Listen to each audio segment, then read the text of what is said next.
जी lecture number 65। दूसरा भी लग गया, आवाज़ आ रही है। अच्छा, ये कल न्यूमेरिकल सॉल्व हुआ था तो हमारी इनकम फ्रॉम बिजनेस कितनी आई थी 19687। तो अब हमने उसका टैक्स कैलकुलेट करना है। तो न्यूमेरिकल के फेस पे मैं आता हूँ, टैक्स कैलकुलेट करते हैं। बंदे का नाम बताएं। सिकंदर खान। ये कीबोर्ड 19687।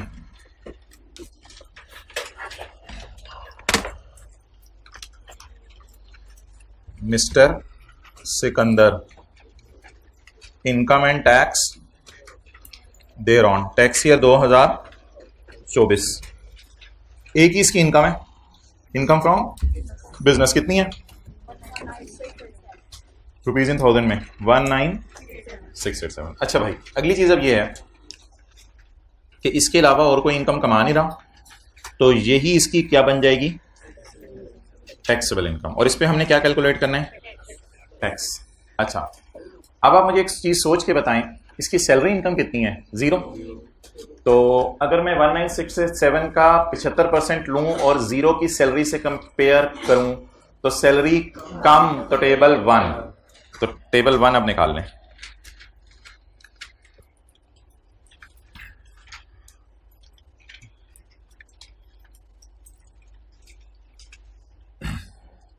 जी पेज नंबर 34 टेबल 1 1968700।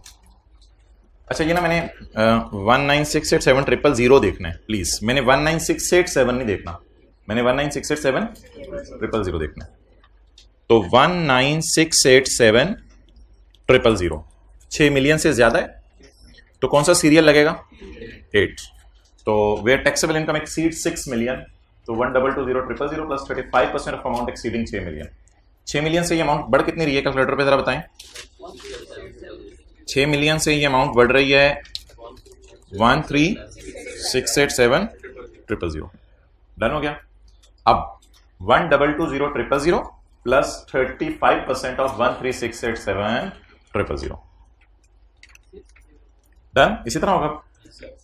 तो मैं रुपीज में लिख रहा हूं 1220000 प्लस 35% ऑफ 1368700।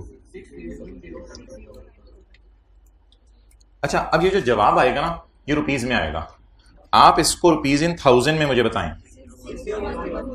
6010 बस काफी है। 1 करना है 10 करना है, वो राउंडिंग आप देख लीजिएगा, कोई फर्क नहीं पड़ता इतना।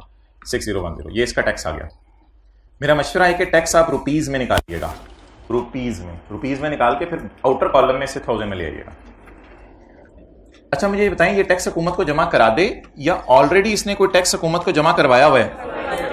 ये कल वाले मैंने सवाल की तस्वीर खींची है, हमने एडवांस में टैक्स जमा करवाया हुआ था 200 रुपए। तो ये एडवांस में जो हुकूमत तक पहुंच चुका है, क्या ये बिजनेस का खर्चा था? नो। इनकम टैक्स तो हमने पढ़ा है बिजनेस का खर्चा नहीं है, तो इनकम टैक्स को डिडक्शन नॉट अलाउड में डाल दिया था और ऐड कर दिया था।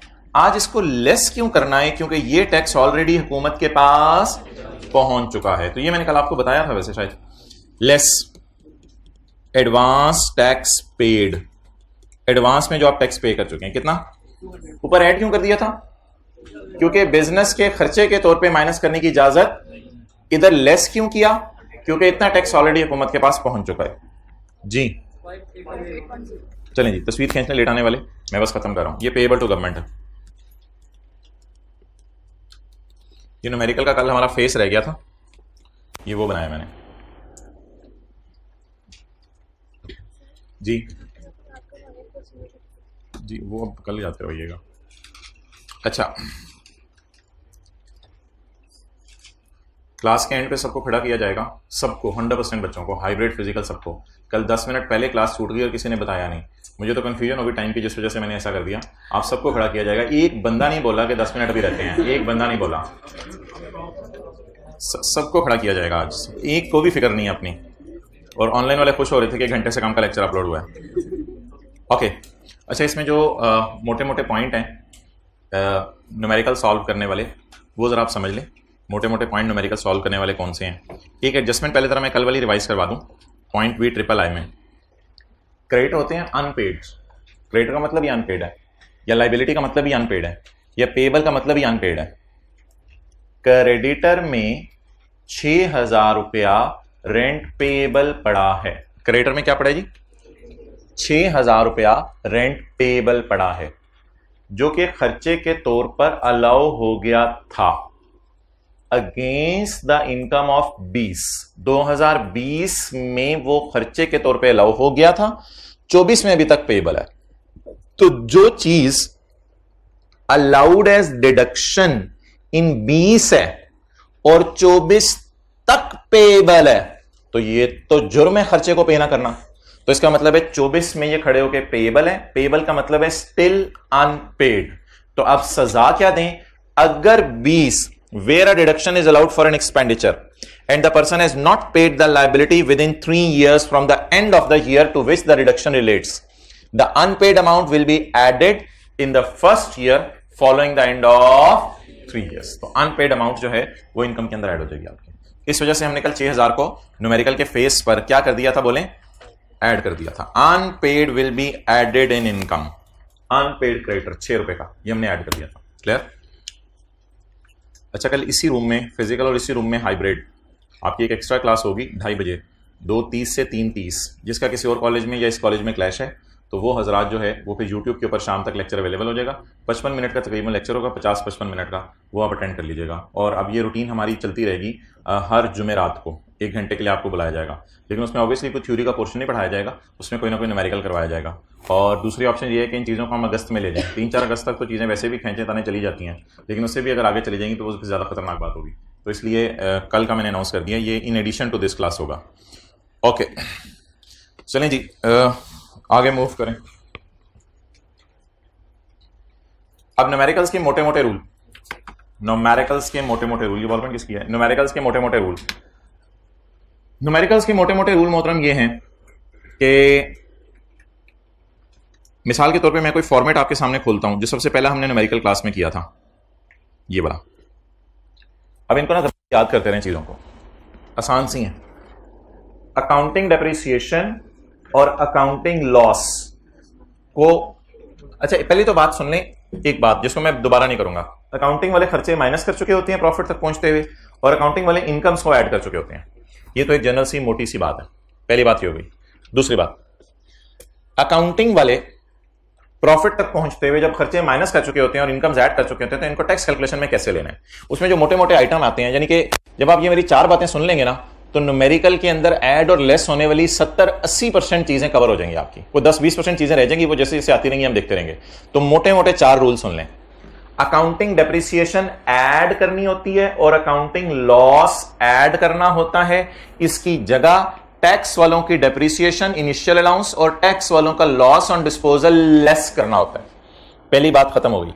लेकिन अगर पहली बात कोई थोड़ा मैं बढ़ाऊं तो लीज के केस में यहां कुछ नजर नहीं आएगा आपको। अकाउंटिंग वालों की डेप्रिसिएशन और इंटरेस्ट ऐड करना होते हैं और रेंटल माइनस करने होते हैं। रेंटल माइनस करने होते हैं। पहली बात ये भी चल रही है और पहली बात अब मुकम्मल होगी। दूसरी बात, अकाउंटिंग वालों का गेन ऐड हुआ है ना, अकाउंटिंग वालों का गेन और अकाउंटिंग वालों की bad debt recovery income less करके टैक्स वालों का गेन और टैक्स वालों की bad debt recovery income add करनी है। यह दूसरी बात होगी। तीसरी बात, कुछ खर्चे ऐसे होते हैं जिनको दोनों तरीके से नहीं लेके चलना होता है, जैसे अकाउंटिंग ऑप्शन है, टैक्स ऑप्शन लेस, डबल लेके चल रहे हैं। कुछ चीजें होती हैं डबल लेके नहीं चलना, सिंगल लेके चलना है बस। क्या मतलब? कुछ ऐसे खर्चे हैं जो टैक्स वाले माइनस ही नहीं करने देते, वो अकाउंटिंग वाले माइनस कर चुके होते हैं, जैसे फाइन टू गवर्नमेंट। तो इसको क्या करना है? सिर्फ आपने फाइन टू गवर्नमेंट को उल्टाना है, इसके बदले और कुछ नहीं करना। तो डिडक्शंस नॉट अलाउड सवाल में होती हैं, 4-5 एडजस्टमेंट्स होती हैं तकरीबन डिडक्शंस नॉट अलाउड की, उनको आपने चुप करके बस ऐड कर देना है, क्योंकि वो क्या हो चुकी होती हैं? लेस। पीछे क्या रह गई? पीछे रह गए वो खर्चे जो हमने माइनस कर लिए हैं, जैसे बिजली का बिल हमने कैश में पे किया और माइनस कर लिया। टैक्स वाले कहेंगे अच्छा किया माइनस कर लिया, बहुत अच्छा किया माइनस, क्या करें? इसको इग्नोर कर दें। तो ये मोटी मोटी 4 एडजस्टमेंट्स हैं।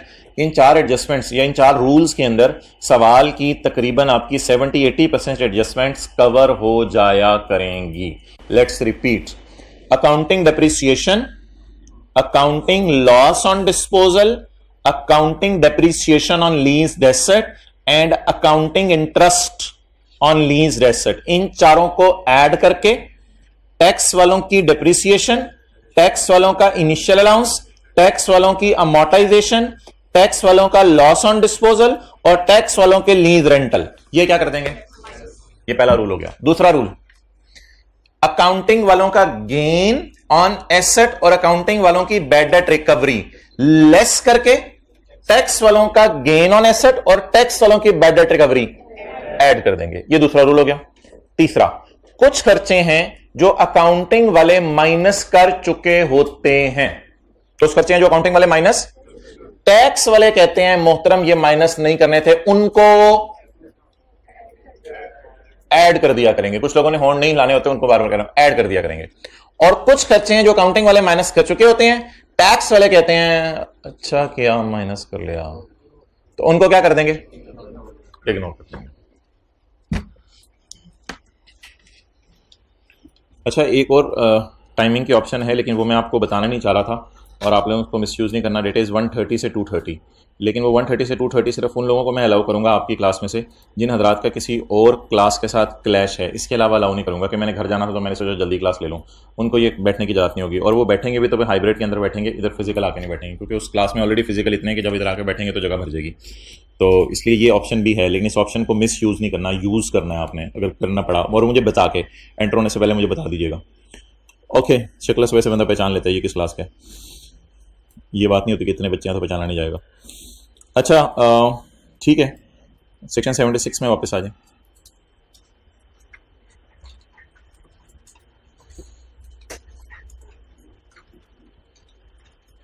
जो हजरात लेट तशरीफ लाए हैं, असद न्यूमेरिकल का मुंह हमने कर लिया है, उनको बता देना आपके रजिस्टर से तस्वीर खींच लें।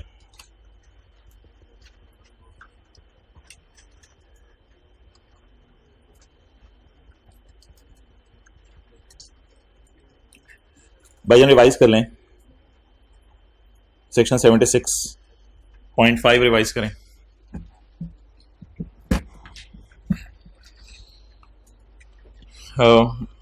आज शायद हम थ्योरी की हद तक तो ऐसा ज़्यादा ना पढ़ें, लेकिन आज जो न्यूमेरिकल कैलकुलेशंस हैं उसको आपने बड़े तफसील से देखना है।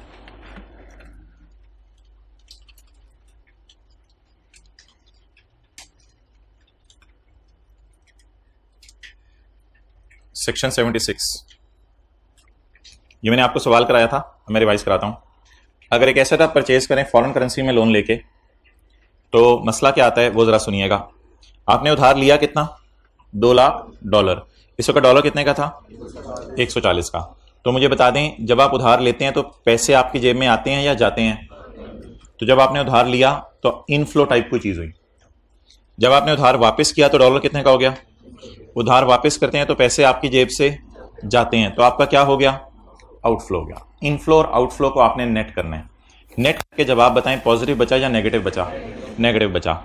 ये 2 का क्या आ गया आपको? लॉस आ गया।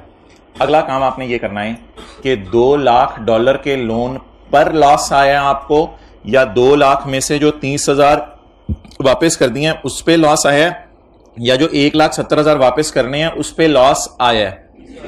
सिर्फ 30,000 पे लॉस आया है, जो वापस किए हैं सिर्फ उस पे लॉस आता है। तो इसको आपने, ये पाक रुपीज में है $2, क्योंकि ये 140 142 पाक रुपीज में था ना, तो इसको आपने मल्टीप्लाई कर दिया कितने डॉलर से? $30,000 से। तो ये जवाब आ जाएगा पाक रुपीज के अंदर। 60,000 रुपीज का आपको क्या आ गया? लॉस। और ये लॉस डेबिट नेचर की चीज है, अगर ये लॉस आएगा तो एसेट की कॉस्ट में ऐड कर देंगे। ये हमारी बात हुई थी, याद आ गई थोड़ी थोड़ी? अच्छा, और इसको हमने पढ़ा ऐसे था कि अगर कोई आप एसेट परचेज करें फॉरेन करेंसी लोन में, तो कोई इंक्रीज इन लाइबिलिटी, यानी लाइबिलिटी बढ़ गई ना, इंक्रीज इन लाइबिलिटी को एसेट की कॉस्ट में क्या कर देंगे? ऐड कर देंगे। लाइबिलिटी 140 से शूट अप करके 142 पे चली गई, तो इसलिए आप एसेट की कॉस्ट में ऐड कर देंगे। बहरहाल ज्यादा आसान तरीका ये, इनफ्लो आउटफ्लो को नेट करें, वहां से पता चल जाएगा गेन आ रहा है या लॉस आ रहा है। ओके, अब हम एक सवाल करने लगे हैं पेज नंबर 155 पर।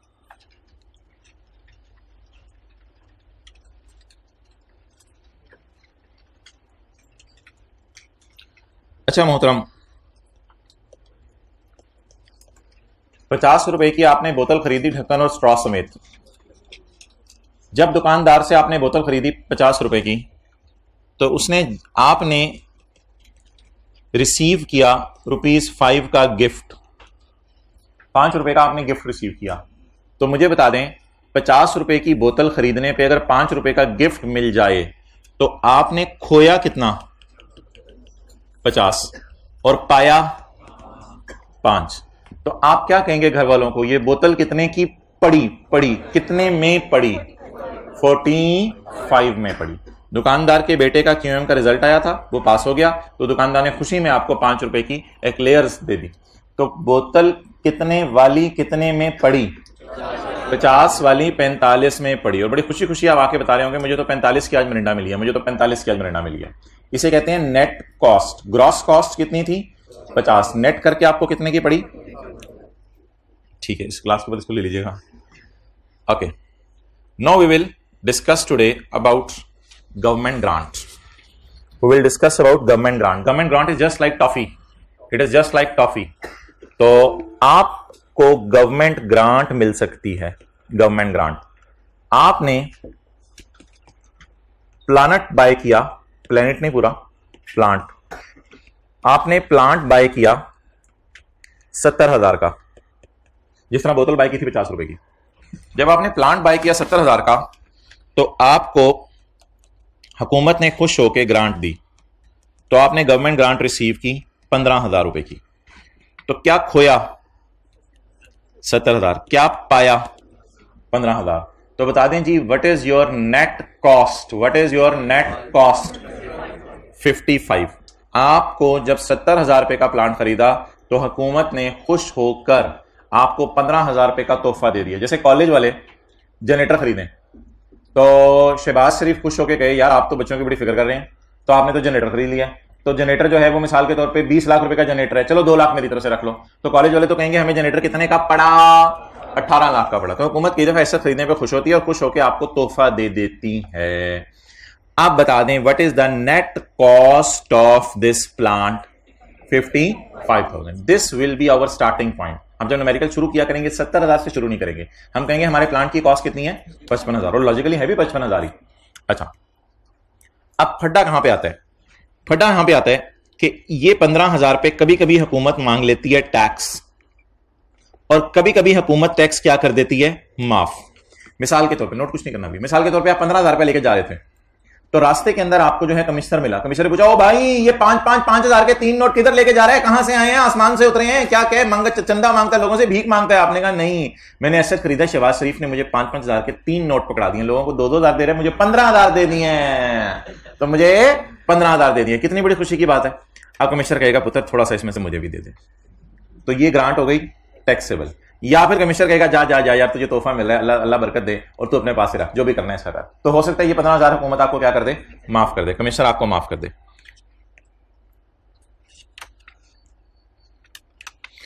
ओके, अब मोहतरम, ग्रांट में 2 पॉसिबिलिटीज हो सकती हैं। ईदर ग्रांट इज एग्जेम्प्ट और grant is what ever the scenario में B, you will start from 55,000। you will start from 55,000। आप स्टार्ट कहां से करेंगे? 55,000 से। 55,000 लिख के आप स्टार्ट करेंगे कि प्लांट पड़ा कितने का? 55 का। अब अगर लॉजिक देने लगा, बड़ी गौर से सुननी है, उनको बैठने की जगह दे दो, फिर मैं बात करता हूं।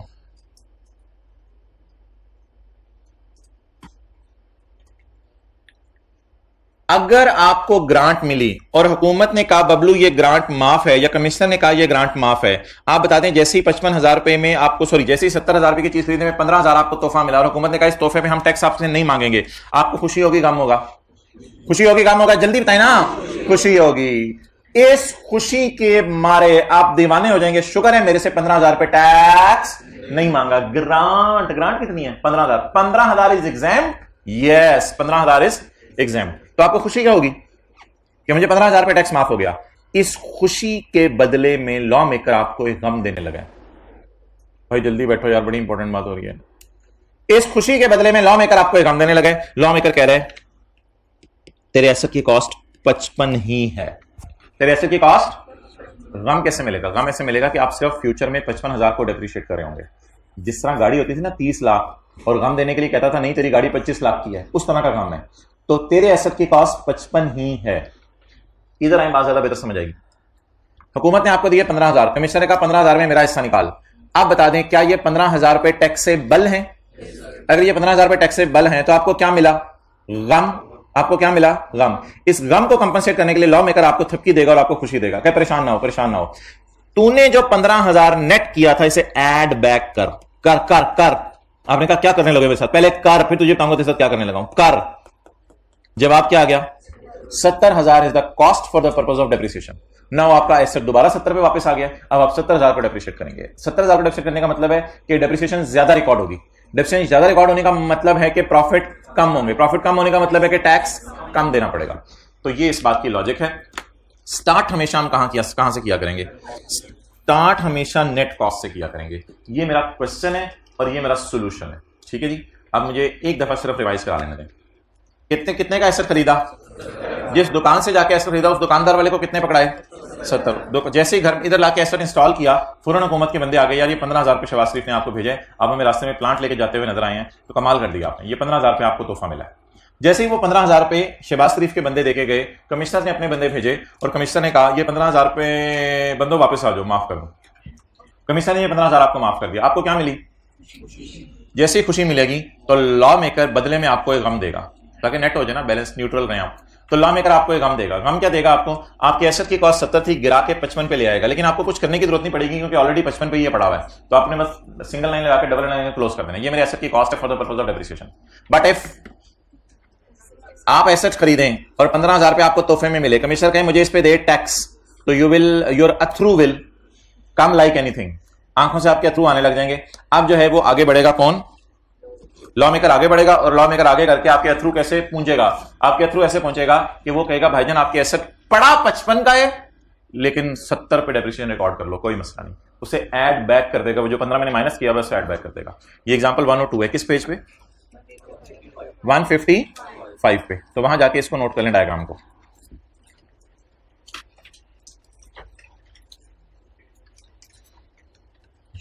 ये जो धुंधली सी लाइन है, इसके एक साइड पे क्वेश्चन है और दूसरी साइड पे सॉल्यूशन है।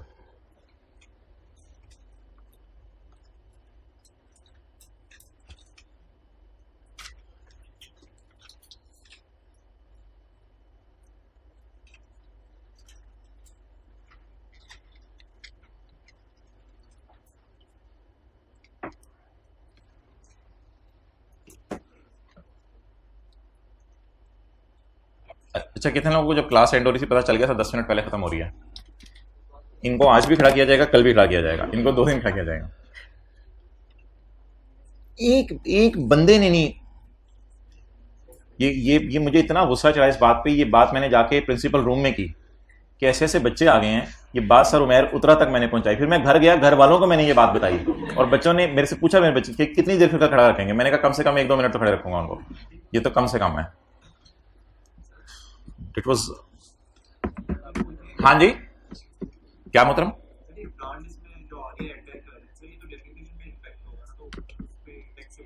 ग्रांट पे फौरन आप टैक्स दे दोगे 15,000 पे? 15,000 पे आज ही टैक्स दे दोगे पहले साल ही जब प्लांट खरीदोगे। 15,000 पे आपने टैक्स दे दिया, फिर ऐसे हो जाएगा 70 का। तो वो 70 को आप आहिस्ता आहिस्ता डेप्रिशिएट कर लो, 4 साल 5 साल 6 साल 10 साल, जैसे जैसे डेप्रिशिएट, तो पूरा 70,000 फुली डेप्रिशिएट हो जाएगा। चलें इसके न्यूमेरिकल्स अभी शुरू करते हैं प्रॉपर फॉर्मेट में। क्वेश्चन पढ़ लें आप। अच्छा, शुरू हमेशा कहां से करना है? नेट से। शुरू नेट से करना है।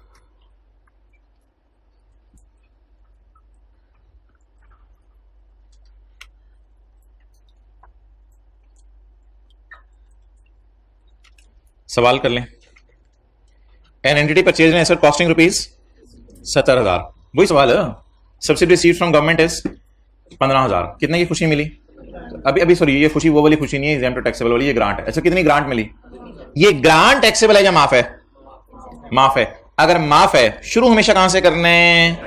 नेट कॉस्ट से। और आपको ऐड नहीं करना आपने, क्योंकि आपको मैंने बताया एग्जाम के केस में आपने बोले कुछ भी ऐड नहीं करना, बल्कि 55 को किस पे पड़ा रहने देना? 55 को 55 पे पड़े रहने देना। डन।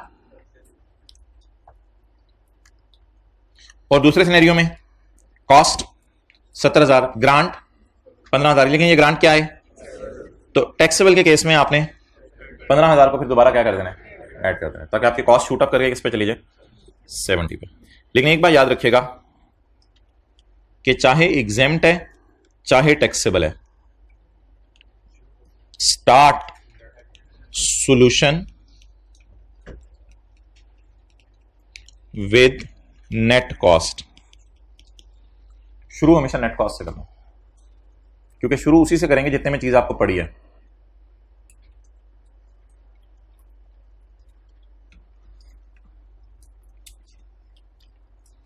अच्छा, वे ना एक पिक्चर सी जहन में बना लें।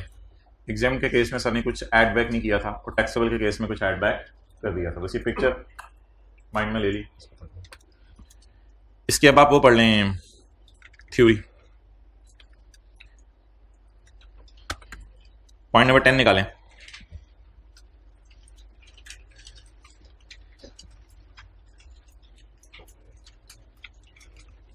पॉइंट नंबर 10 पिछले सफे पे है।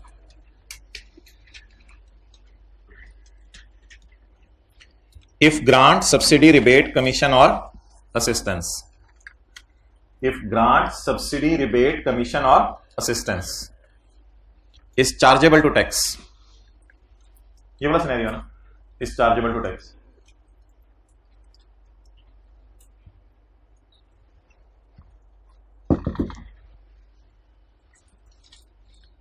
If grant, subsidy, rebate or commission is chargeable to tax, then it will be added in cost. यहां से मुराद ना नेट कॉस्ट है। लॉ मेकर बड़ा कंजूसी से लिखता है चीजें, नेट कॉस्ट मुराद है। नेट कॉस्ट में इसको ऐड करते हैं दोबारा, जवानी फिक्रा याद कर लें। इफ ग्रांट, सब्सिडी और commission is taxable, it will be added in cost. It will be added in cost, ये कॉस्ट में ऐड कर देंगे। अच्छा, ये ना बड़ा कंफ्यूजिंग है। घर जाके ऐसा ना 70 में 15 ऐड करके 85 पे पहुंचे हो, इसे कहते हैं पहुंची हुई सरकार। एडेड इन कॉस्ट, तो ये गड़बड़ नहीं करनी। ये 85 पता नहीं क्या चीज होगी फिर। यानी कि बोतल आपने 50 की खरीदी, 5 रुपए की टॉफी मिली, 55 रुपए। वो 55 क्या चीज है? What is 55? 55 is nothing. या 50 है बोतल या 45 की है। ये बात तो हो सकती है, ये बात नहीं हो सकती कि बोतल ही 55 की है। तो इस तरह की बोंगी नहीं मारनी। लेकिन लॉ मेकर ने लॉ इस तरह लिखा है कि बोंगी बच सकती है। बोंगी तो है ही। अच्छा जी,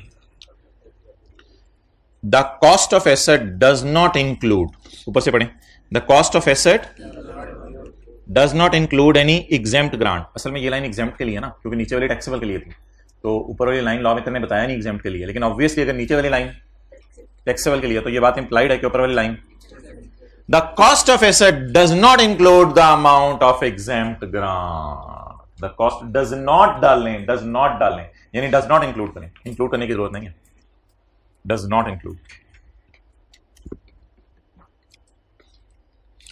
तो ये दो बातें हैं जो आपने हाईलाइट करनी है। Does not include in case of exempt and add in case of chargeable. ये दो बातें बस आपने हाईलाइट करनी है।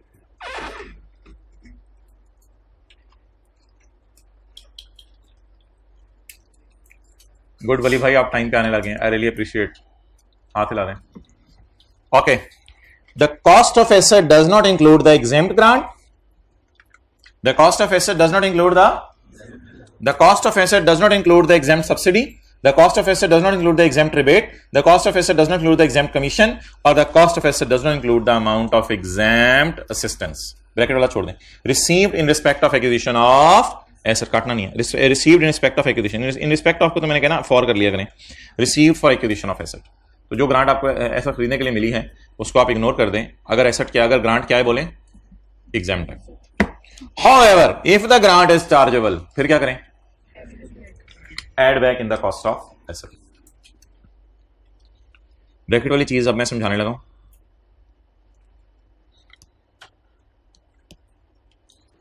एग्जाम्पल 3 पढ़े था, क्या जहन में आ रहा है आपके जवाब इसका? किताब से ना पढ़े, वहां सोल्यूशन लिखा हुआ है।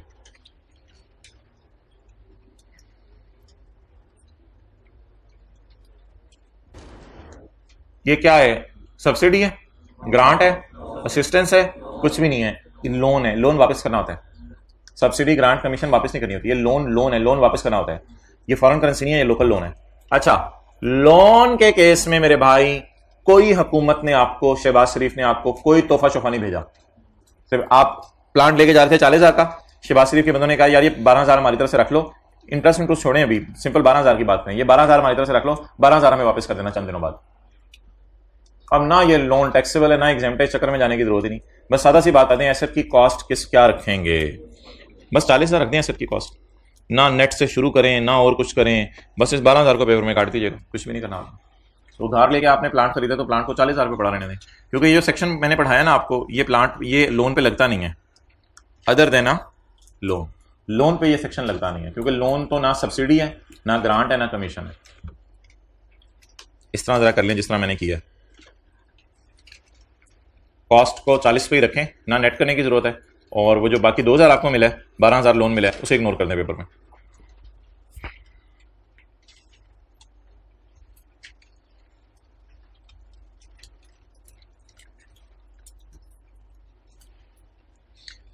तो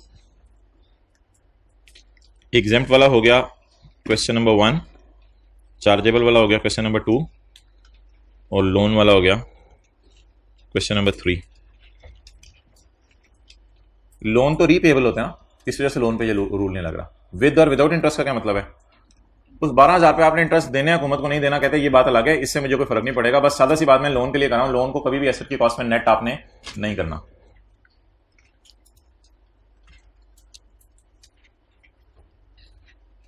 चलिए जी, अब मैं एक ऐसा न्यूमेरिकल कराने लगा हूं, बल्कि 2 ऐसे न्यूमेरिकल करते हैं जिनमें ये दोनों कॉन्सेप्ट से वाइज हो जाए।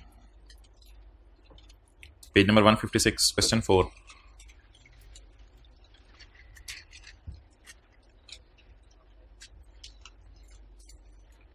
Burewala Express Limited is in the business of manufacturing and sale of component parts for automobile assembly industry.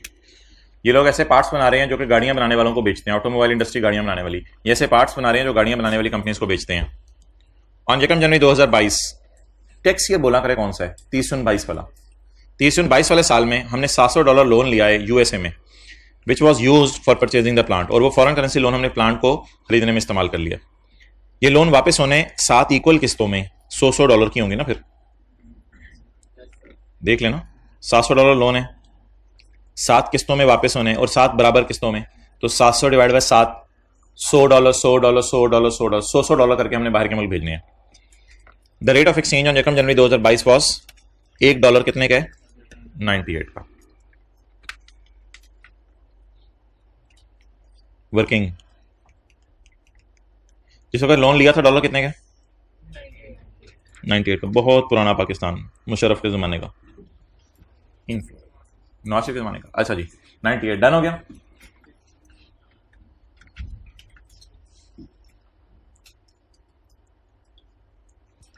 The rate of exchange, अच्छा ये मैंने पॉजिटिव के साथ क्यों लिखा है, क्योंकि जब लोन लेंगे तो इनफ्लो होता है, लोन वापस करेंगे तो other information. The project was completed in 30 जून 23 का साल, प्रोजेक्ट कब मुकम्मल हुआ, 30 जून 23 का साल। लोन कब लिया था, 30 जून 22 का साल। प्रोजेक्ट कब मुकम्मल हुआ, इधर है 30 जून 23 का साल। Next, but was only commission for use on 31 जुलाई 23, ये कौन सा साल है, 30 जून 24। लेकिन यूज कब होना शुरू हुआ, बोले बोले बोले 30 जून 24 के साल में। अच्छा, अब 3 बातें हैं। 30 जून 22 के साल में क्या लिया, 30 जून 23 के साल में प्रोजेक्ट कंप्लीट हो गया, यानी प्लांट लगा हुआ नजर आ रहा है। 30 जून 24 के साल में यूज होना शुरू हो गया।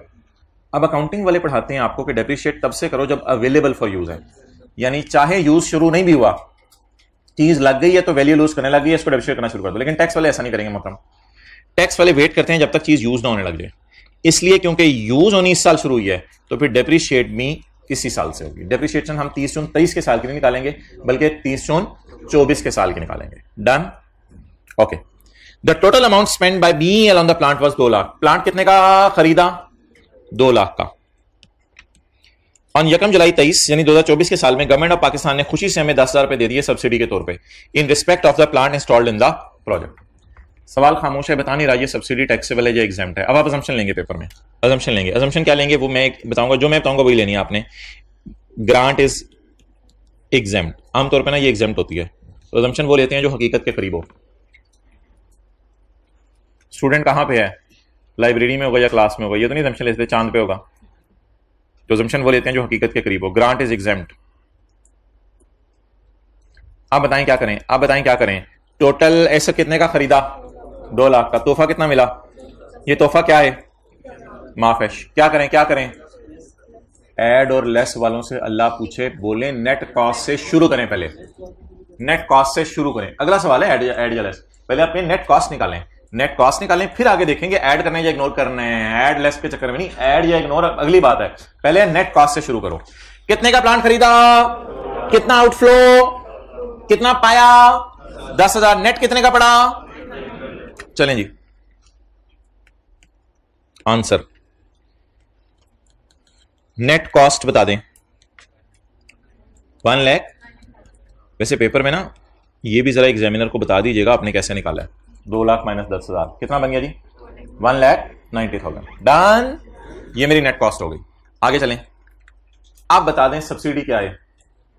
बोले बोले बोले बोले। अब अगर सब्सिडी एग्जेम्प्ट है तो नेट कॉस्ट में कुछ करूं या कुछ ना करूं, कुछ ना करें। तो 190 को पड़ा रहने दें या छेड़ें, पड़ा रहने दें। 190 को आप पड़ा रहने दें, 190 को छेड़ने की जरूरत नहीं है। क्लियर, चलें आगे। The first instalment of US dollar, $100 sorry, the first instalment of $100 towards repayment of dollar loan was paid to GHI bank on 30 June 24। हमारे साल ही, जिस साल डेप्रिशिएट करने पहली दफा, उस साल ही लोन मैंने 700 में से $100 वापस कर दिया। टेंशन किसकी है, $700 की, $100 की या रिमेनिंग $600 की। $100 की टेंशन है कि $100 का लोन वापस हो गया। करेंसी गेन लॉस $100 पे आया होगा या $700 पे आया होगा या 600 पे, $100 पे करेंसी गेन लॉस आया होगा। Now if the currency gain loss is on $100, so I am suppose to make calculation on $100। लेकिन पता यह चलाना है कि जिस वक्त मैंने लोन वापस किया उस दिन करेंसी का रेट क्या था। The rupee equivalent of US dollar at then rate of exchange was, यानी कि डॉलर कितने रुपए का हो गया, $100 का हो गया। तो आप मुझे बता दें,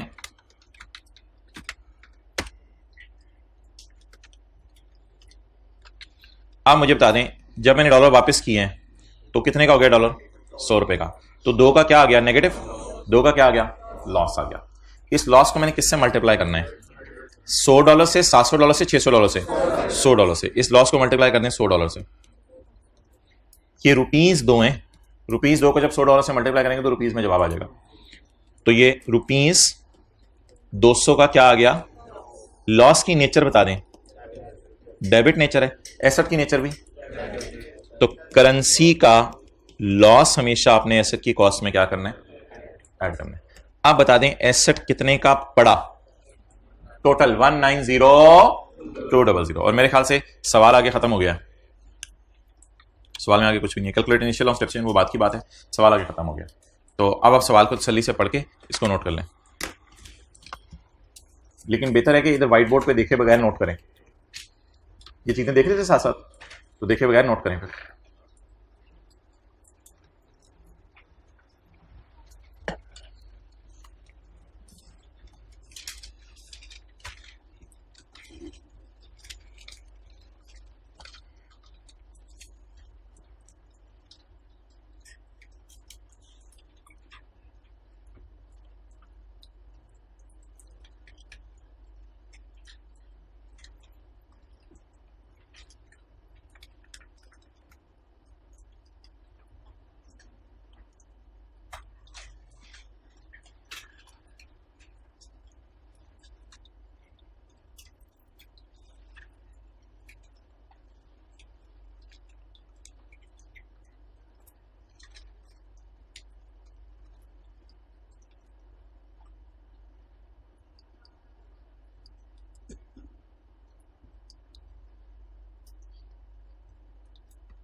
$1,90,200 का एसेट है। लेकिन अगर आपने ये क्लास ना ली होती तो आपने कहना था कि ये एसेट जो है वो $2 लाख का है। हमने तो बाजार से 2 लाख का खरीदा ना। लेकिन सेक्शन 76 में इसकी कॉस्ट है 190,200 और इसी को फिर हम डेप्रिशिएट करेंगे। कॉस्ट निकालने का मकसद ही ये, आगे इस पर क्या कैलकुलेट करनी है, डेप्रिसिएशन। अबू बकर इनको बता दो वो आखिरी वाला बेंच पे उठवा दें। हाँ वहाँ तो कोई बैठता नहीं, यहाँ वाला उठवाएं तो फिर दोनों करवा दें फिर।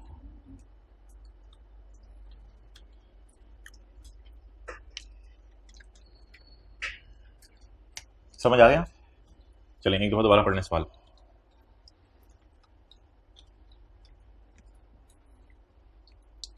बुरे वाला ने एक बिजनेस शुरू किया है। इसको ना यकम जनवरी 22 पढ़ना हो तो पढ़ लिया करें, लेकिन बेहतर है ईयर पता होना चाहिए। 30 जून 22 के साल में हमने लोन लिया $700 का। लोन को 7 बराबर किस्तों में वापस करना है। जिस वक्त लोन लिया था उस वक्त डॉलर था 98 का। अदर इन्फॉर्मेशन, प्रोजेक्ट मुकम्मल हो गया 30 जून 23 के साल में, लेकिन इस्तेमाल होना शुरू हुआ 30 जून 24 के साल में। तो पहले दफा डेप्रिशिएट कब करेंगे? 30 जून 24 के साल में। प्लांट खरीदा है 2 लाख का, हुकूमत ने तोहफा दिया 10,000 का, जो तोहफा माफ है। शुरू कहां से करेंगे? नेट से। 200 माइनस 10 190। अब 190 में हमने कुछ भी ऐड नहीं करना क्योंकि ग्रांट क्या है? एग्जाम्प्ट है, इसलिए हमने 190 में कुछ ऐड नहीं करना। नेक्स्ट, इसलिए हमने 190 लिख लिया और कुछ ऐड नहीं किया। इसके बाद फर्स्ट इंस्टॉलमेंट जो $100 की पे हुई है, फर्स्ट इंस्टॉलमेंट जब पे होगी तो पेमेंट करने की वजह से पेमेंट पर नुकसान आएगा या पेबल पर नुकसान आएगा? पेमेंट पर नुकसान आएगा। तो जो पेमेंट हुई उस पर नुकसान निकालने के लिए इनफ्लो आउटफ्लो को नेट किया और हमने उस पर नुकसान निकाल लिया।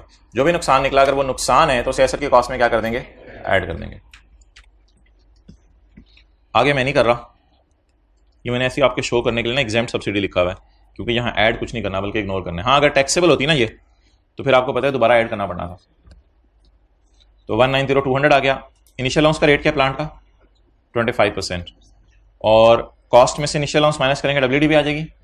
और WDV के ऊपर आप 15% रेट लगाएंगे और 15% रेट लगा के फिर 50% फैक्टर लगाएंगे पहले साल वाला, क्योंकि ये एसेट यकम जुलाई 20 के बाद खरीदा हुआ है। 2024 का न्यूमेरिकल है, हाँ, यकम जुलाई 20 के बाद खरीदा है। तो अगर एसेट यकम जुलाई 20 के बाद खरीदा हो तो खरीदने के साल में भी 50% फैक्टर लगाना है और बेचने के साल में भी 50% फैक्टर लगाना है। लेकिन अगर एसेट यकम जुलाई 20 से पहले खरीदा होता तो खरीदने के साल में 50% फैक्टर नहीं लगाना और बेचने के साल में डेप्रिशिएट नहीं करना। ये पड़ा था ना, बेचने के साल में बेचने के साल में डेप्रिशिएट नहीं करना होता था। तो बहरहाल अभी 50% फैक्टर तो लगेगा। क्लियर हो गया? अच्छा, एक बार याद रखिएगा, कॉस्ट पर इनिशियल अलाउंस लगता है और फिर जो WDV आ जाए उसके ऊपर पहले साल की डेप्रिसिएशन कैलकुलेट होती है। ये दोनों डेप्रिसिएशन हैं 24 की ही। ये इनिशियल अलाउंस है 24 का और ये डेप्रिसिएशन है 24 की। न्यूमेरिकल के फेस पे कितनी डेप्रिसिएशन रिकॉर्ड होगी? इन दोनों को मिला के, इनिशियल अलाउंस और डेप्रिसिएशन को मिला के, ये दोनों न्यूमेरिकल के फेस पे माइनस करने की जाती होगी। ये टैक्स वालों का इनिशियल अलाउंस है बिल्कुल, और ये टैक्स वालों की डेप्रिसिएशन है। टैक्स वालों की डेप्रिसिएशन इनिशियल अलाउंस न्यूमेरिकल के फेस पे क्या होते हैं? लेस। इसके बदले ऐड क्या हुआ होता है? तो ये वो फिगर होती है जो हम कैलकुलेट करके न्यूमेरिकल के फेस पे जाके माइनस करते हैं। ऐसा ही है ना, न्यूमेरिकल के फेस पे माइनस होंगी ये चीजें, जिसे हम टैक्स डेप्रिसिएशन कहते हैं या टैक्स वालों का इनिशियल अलाउंस कहते हैं। चलिए, मैं आपको 3 मिनट दे रहा हूं, क्वेश्चन 5 कर दें। स्क्रीन पे देख के सोल्यूशन बना आपके सामने होगा।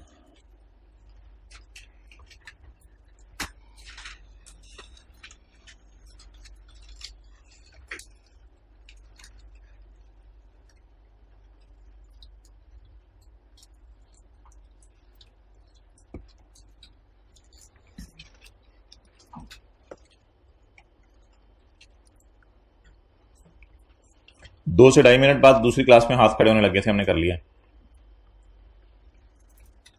उन्हीं को इधर ले आए, हमारे से तो नहीं होता। अच्छा, कर लिया आपने? हाथ पैर करो, एक साहब ने कर लिया। कुछ लोग भी हाथ पैर सीधे कर रहे हैं।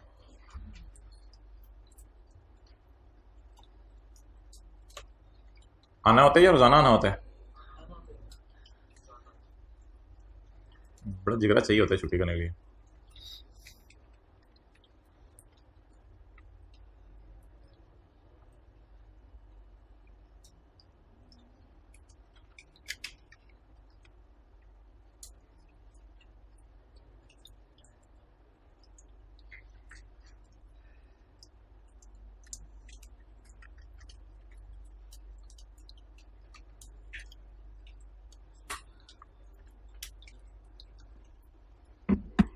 बॉल पॉइंट नजर आ रही कुछ लोगों के हाथों में?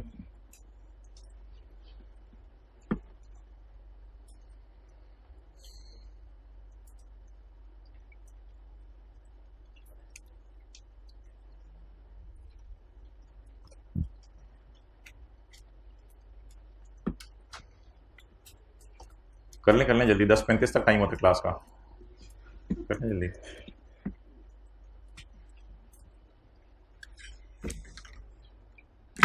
असल में दिल पे लगी हुई है। चलें, क्वेश्चन 5, जल्दी जल्दी जल्दी जल्दी जल्दी जल्दी जल्दी।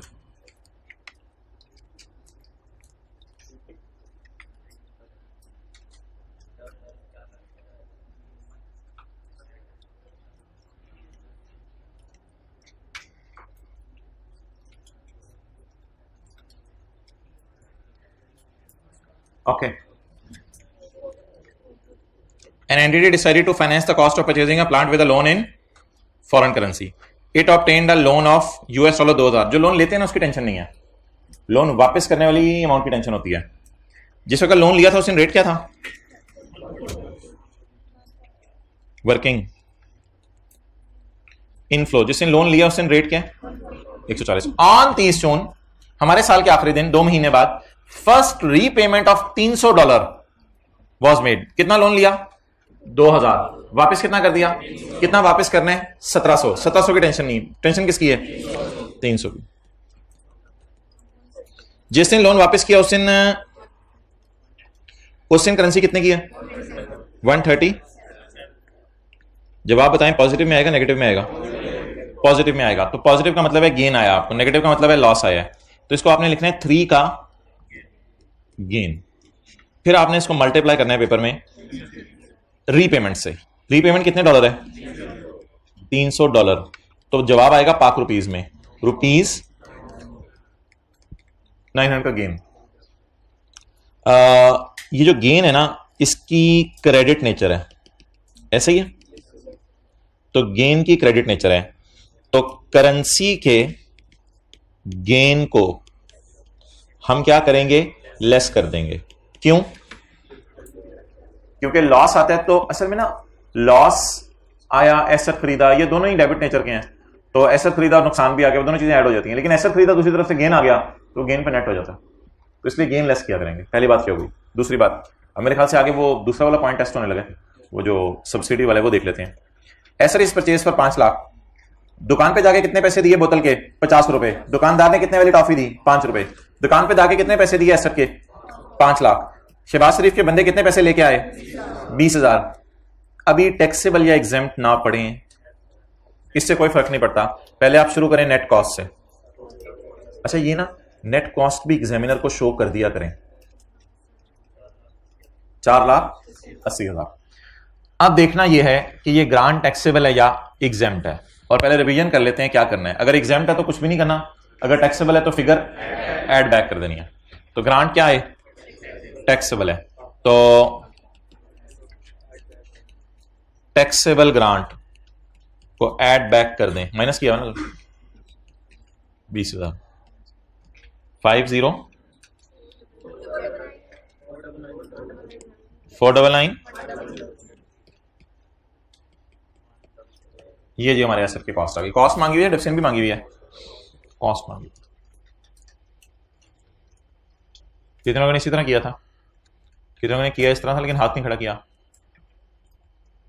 कंजूसी क्यों है तबीयत में? हाथ खड़ा किया करें।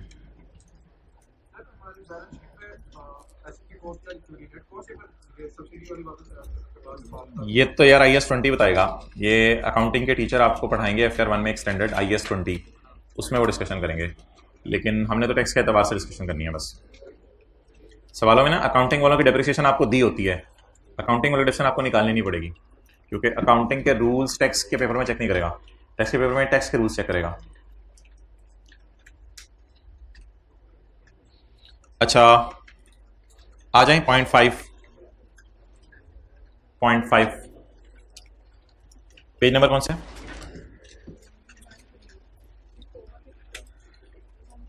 153। अगर आपने एक एसेट परचेज किया with a loan from foreign currency, वो समझ आ गई है, साथ बात कर दें। अब इसको कितनी दफा बढ़ाने हैं? अगर लाइबिलिटी बढ़ जाएगी तो इसे एसेट की कॉस्ट में ऐड कर देंगे, लेकिन न्यूमेरिकली हम इनफ्लो आउटफ्लो करके देखा करेंगे। और अगर लाइबिलिटी कम हो जाएगी तो इसे एसेट की कॉस्ट में डिडक्ट कर देंगे। ये अगली लाइन मैंने नहीं पढ़ाई थी, explanation. For calculation of depreciation, इसको काट दें लफ्ज को। For depreciation currency fluctuation will be recorded लिख दें, इसको आसान कर दें अपने लिए। For depreciation currency fluctuation will be recorded in the year of repayment. Occurrence आपको समझ नहीं आना भाईजान, बड़ा मुश्किल लफ्ज है। पेपर में अकरेंस लिख के आना है, लेकिन इसको मैं काट के रीपेमेंट नहीं कहा, पेपर में अकरेंस लिख के आना है। लेकिन मैं समझने के लिए क्या करें? Repayment. For depreciation currency fluctuation will be recorded in the year of repayment. और आपने देखे अभी जैसी रीपेमेंट हुई, हमने करेंसी फ्लक्चुएट करवा के कॉस्ट में एडलेस किया, कुछ इसी तरह किया ना अभी। 0.6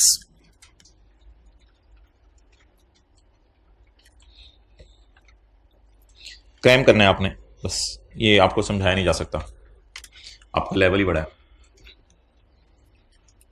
इन determining whether the liability of a person is increased और डिक्रीज्ड, ये मालूम करने के लिए कि आपकी लाइबिलिटी इंक्रीज कर रही है या डिक्रीज कर रही है। एक एग्रीमेंट होता है, उसको कंसिडर किया जाएगा या इग्नोर किया जाएगा। हेजिंग पढ़ाई जाती है सीए फाइनल में, तो इसलिए इसको न्यूमेरिकली वो पेपर में टेस्ट नहीं कर सकता। बस थ्योरी की हद तक एक लॉस याद रख लें, कोई एग्रीमेंट होता है अजीब सा, उसका नाम होता है हेजिंग एग्रीमेंट। तो जब भी करेंसी फ्लक्चुएट होगी और हमने ये वाला एग्रीमेंट किया होगा, तो इसको कंसिडर करेंगे या इग्नोर करेंगे, बस इतना सा लॉस याद करना है।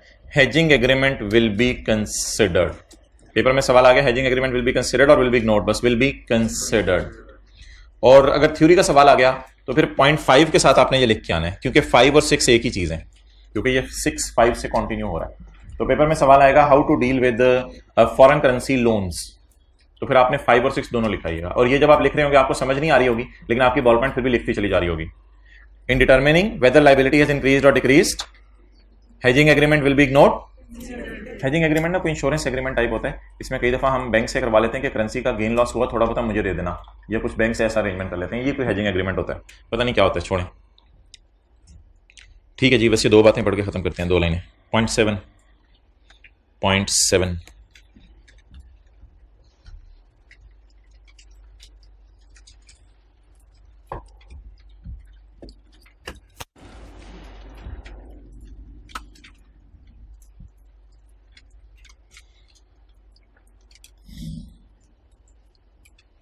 अच्छा जी,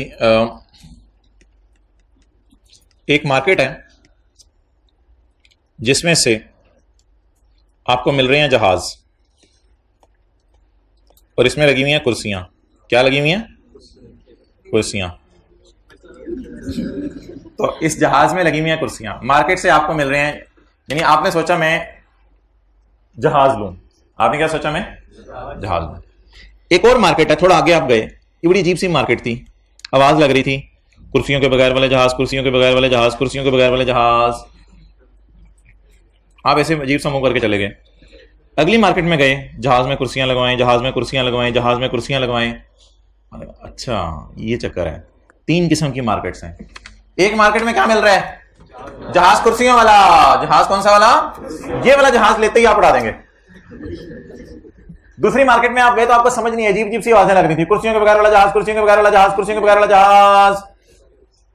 आपको समझ नहीं आई। आप थोड़ा सा आगे गए तो अच्छा अच्छा अच्छा अच्छा अच्छा अच्छा, कुर्सियां कुर्सियां कुर्सियां, जहाज की कुर्सियां, जहाज की कुर्सियां, जहाज की कुर्सियां। आपको समझ आ गई बात। लेकिन आपने कहा यार कौन कुर्सियों को फिट करवाएगा इनके अंदर, छोड़ो परे। मैंने कुर्सियों की फिटिंग करवाई भी, तो इन द एंड मुझे पता है कि इस किस्म की फिटिंग हो जानी है। तो ये अब मसला मेरे साथ हो जाना है। इसलिए आपने क्या किया कि आपने सोचा कि भाईजान चैप्टर को रिवाइज करो। अच्छा देखते रहिएगा, जहाज आएगा।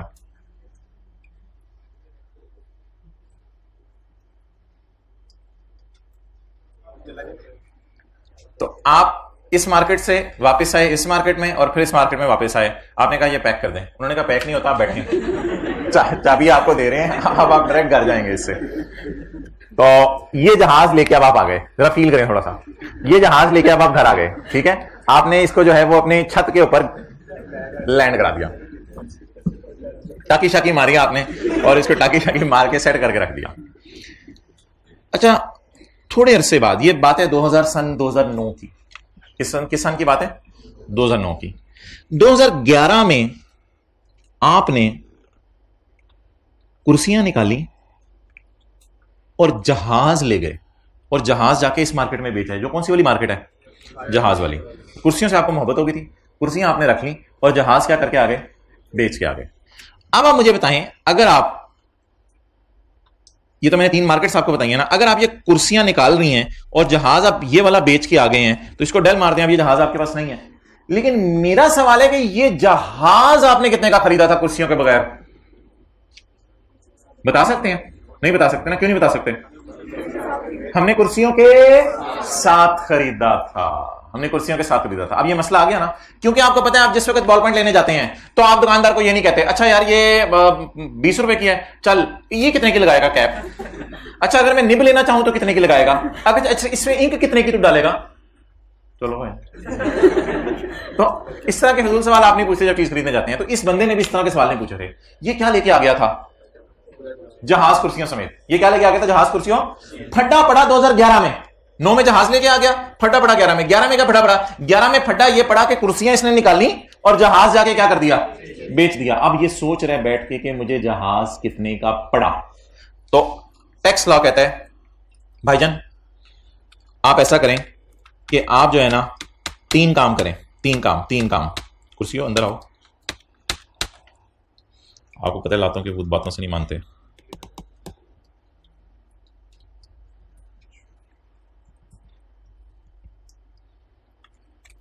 आ गई थी, देखते हैं, मेरे ख्याल से आगे नहीं है।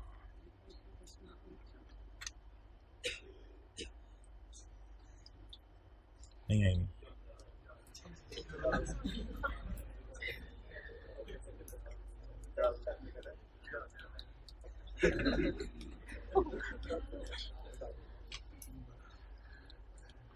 अब हमारा लॉ कहते हैं 3 फिगर्स मैं आपको पेपर में दूंगा।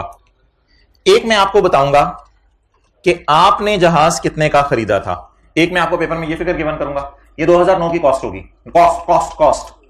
फिर मैं आपको बताऊंगा कि मार्केट में जहाज बिना कुर्सियों के कितने का बिक रहा था। ये सारा डेटा 2009 के साल का देगा। फेयर वैल्यू कुर्सियों की, सॉरी जहाज की 35,000, और जो वो थी चेयर्स आपको बाजार से मिल रही थी 10,000 में, चेयर मिली थी 10,000 में।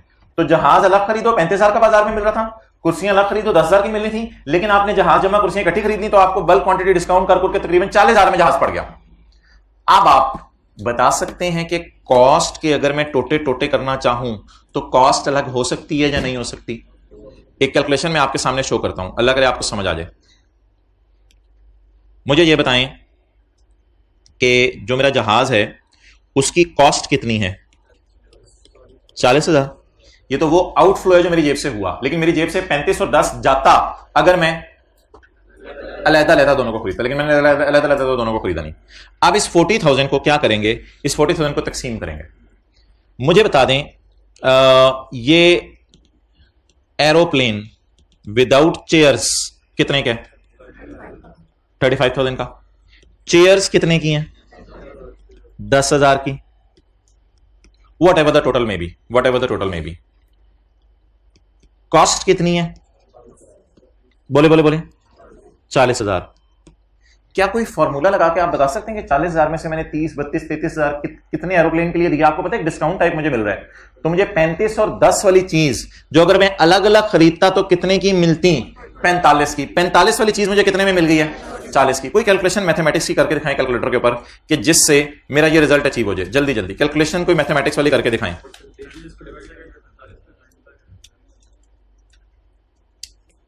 कैसे करेंगे कैलकुलेशन, जरा हिम्मत करें।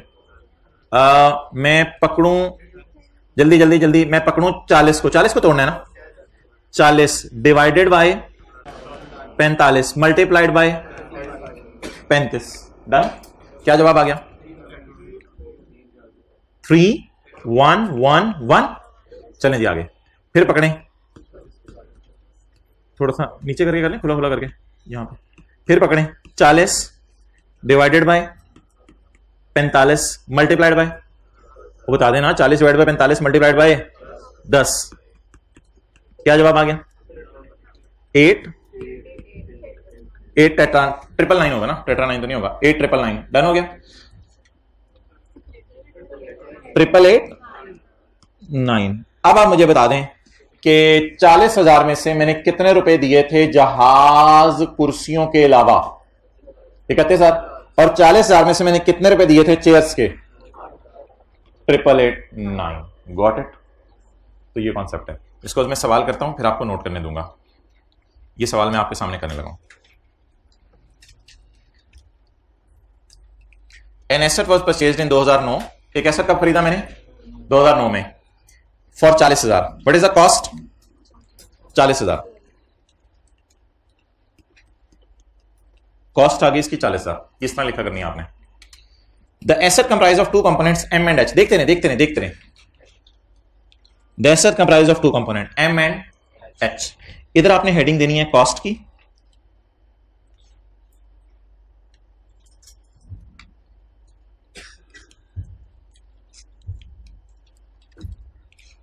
और इधर आपने हेडिंग देनी है फेयर वैल्यूज की। मैं दोबारा सवाल पढ़ रहा हूं। An asset was purchase for 40, done. The asset comprised of two components M and H, the fair value of H was, ये तो कॉस्ट है ना, the fair value of M was 35 and the fair value of H was 10। ये क्या है? Fair values. ये सवाल का डेटा है, the component M of the asset is dispose. बैठ जाओ यार दोनों, टेस्ट बांटने हैं, अब टाइम नहीं मिल सकेगा ना, वो तो इंशाल्लाह कल बांटेंगे, लेकिन फिलहाल आ जाओ आगे बैठ जाओ, देख लेते हैं, जल्दी बैठो ना दोनों। अच्छा, the component M of the asset is disposed of in 2011। कौन सा कंपोनेंट बिक गया? एम। ओ भाई एम बिका, एच बिका, हमारी बला से। फिलहाल मुझे बता दें मेरी क्या चीज नहीं है अवेलेबल? दोनों की कॉस्ट अवेलेबल नहीं है, लेकिन दोनों की अलग अलग कॉस्ट अवेलेबल नहीं है, टोटल कॉस्ट अवेलेबल है। और दोनों की क्या अवेलेबल है साहब? Fair value. क्या मैं करूं? पहले मैं 35 और 10 का टोटल कर लूं। ये क्या है? 45 दोनों की फेयर वैल्यू, 40 क्या है? दोनों की कॉस्ट। अब मैं कैसे निकाल सकता हूं कॉस्ट? कैसे तकसीम कर सकता हूं बताएं? 40 डिवाइडेड बाय मल्टीप्लाइड बाय 35 और 40 डिवाइडेड बाय मल्टीप्लाइड बाय 10। जवाब 31.1 और 8.9। चलो नोट कर ले। अच्छा, सवाल में क्या डेटा गिवन होगा? सवाल वाला डेटा मैंने हाईलाइट कर दिया, बाकी आपको खुद निकालना पड़ेगा। इसे अपोर्शनमेंट की कैलकुलेशन शायद कहते हैं।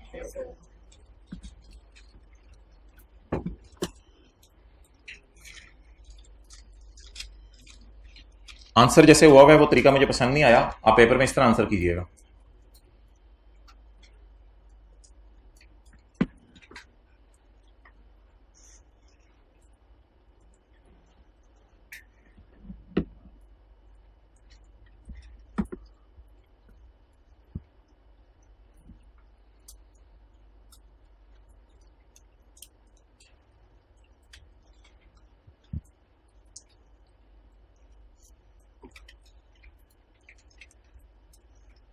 डन? ओके, इंग्लिश पढ़ें। Where a part of an asset is disposed, बिका कौन सा है? एम। जहाज बिका कुर्सियों के अलावा। Where a part of an asset is disposed of, the cost कितनी है? The cost shall be a portion between the part retained and the part, the cost shall be a portion between part retained and part in accordance with their fair values। लेकिन किस दिन की fair values? 2011 में बेचा है, 9 में खरीदा था, किस दिन की फेयर वैल्यूज? 2009 की फेयर वैल्यूज। क्योंकि जाहिर बात है अगर कॉस्ट 2009 वाली ली है 40,000, तो फेयर वैल्यूज भी कब वाली लेनी चाहिए? 2009 वाली। पढ़ लें दोबारा इसको। Where a part of an asset is disposed, the cost shall be a portion between the part retained and part in accordance with the fair values on the date of purchase. चलो test बांट दो यार, जाते हैं जिनके test नहीं है शर्मिंदगी से।